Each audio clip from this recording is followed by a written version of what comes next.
Is the rally about to end?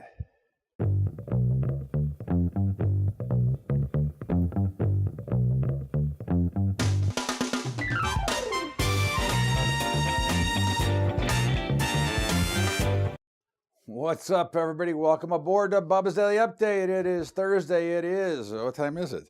It's about 2:30 Eastern time, 2:35. And I'm coming to you early again because I see some things that indicate that this rally might be coming to an end today. In fact, I'm not predicting it, but I would not be surprised to see the gains dissipate and actually the markets close lower today. You've got the Netflix earnings coming out after the close today. You've got a market that has continued to push higher, which we have said, but it seems to be now struggling around this 2,600 level. It's gotten up a little bit above, but again, at 2,600, 15 to 20 points is no big deal. You've got way too many bullish people out there right now. Nobody thinks that this market can ever go down again because they continue to depend on the Federal Reserve.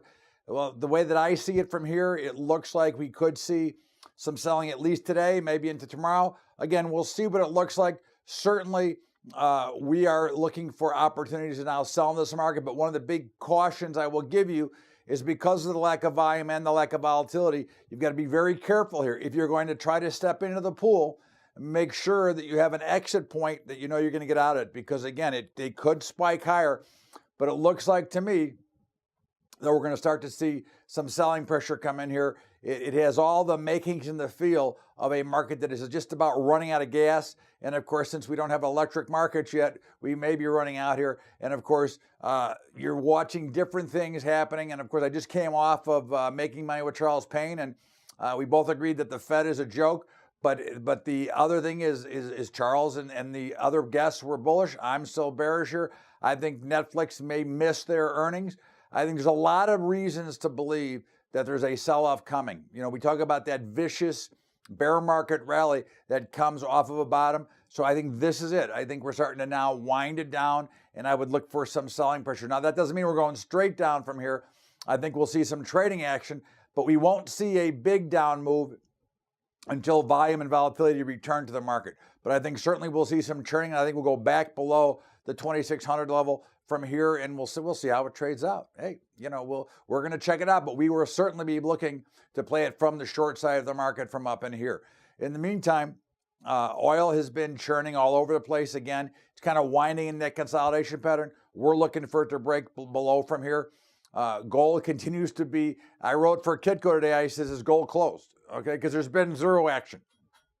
I expect gold to break to the upside and get over that 1,300, but until then, I see no real reason to get involved. Bonds are been on both sides of unchanged, but it looks like they're doing the dance that looks like they really want to break hard and looking to be short bond futures. I think they look like they want to break hard. I think they're going to break hard, and I think interest rates are going to rise, which is, again, bond futures lower, interest rates higher. So we see that coming in here. We had the grains took off. I didn't see the news or what the reason was, but the grains took off late as I was actually on TV, and soybeans ended up about 13 or 14 cents higher. Wheat was up almost 10 cents. Corn was up. So again, looks like maybe there's some deal coming out of China. But again, I think the real reason is that they had oversold them down and you got a nice bounce. And I think this may be the bottoms, the new bottoms may be in, and we'll look for higher prices here. Feeder cattle broke hard, coming right down to a level. We'd be looking to be a buyer here. Fat cattle still can't really break. It was down, but it was down much more, and it actually came back and cut its losses in half. But I think you're going to see probably a couple of bucks in a pullback. Hogs held the market perfectly as we expected them to do and are now trying to work their way higher again. Cryptos are holding as they have all along, really not doing a heck of a lot. Holding steady, I guess we'll call it. But overall, again, we are certainly in the bearish camp right now from here. I would not be surprised to see the day close lower from here. But at the end, I still need to see some volume and volatility. Remember one thing always, volatility in markets is the great forgiver.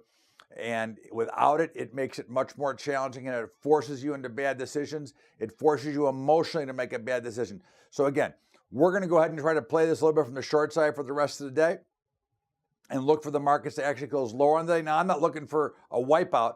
I just think that the highs are in for the day, and I'd rather be to the short side for today. So we'll see how it all plays out. We'll see you over the weekend with Bubba's Bottom Line. In the meantime, everybody have a great day. And of course, if you'd like to get the book from our friend Adam Barata, Gold is a Better Way, certainly go to bubbatrading.com/gold. And if you'd like to help us with the high school program, go to Patreon, patreon.com/Bubba Trading. That's patreon.com/Bubba Trading. Have a great trading day, everybody. We'll see if anything big happens tomorrow. We'll have a special update. Otherwise, we'll see you over the weekend with Bubba's Bottom Line. Have a great day, everybody. We'll see you later.